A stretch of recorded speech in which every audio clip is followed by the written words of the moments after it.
Network News.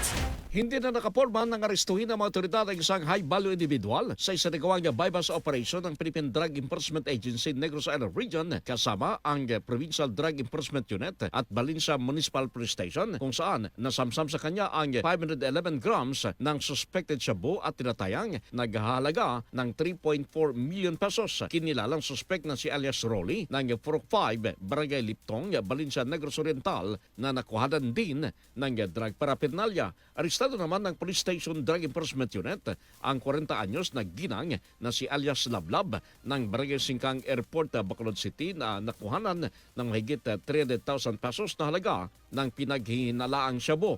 Samantala, nasa mahigit 300,000 pesos din na halaga ng pinaghinalaang shabu ang nasamsam mula sa mag-live-in partner na sina Ramon Pareño, 33 anyos, at Paloma Alvarez ng Barangay Singkang Airport, Bacolod City matapos inaresto sa bypass operation sa Barangay 2 nitong lungsod. Ang apat ang pawang harap sa paglabag sa Republic Act 9165 o Comprehensive Dangerous Drugs Act of 2002. Kasama mo sa RMN DYHB Bacolod, Radyoman Albert Hener. Tatak Karimen. RMN Network News.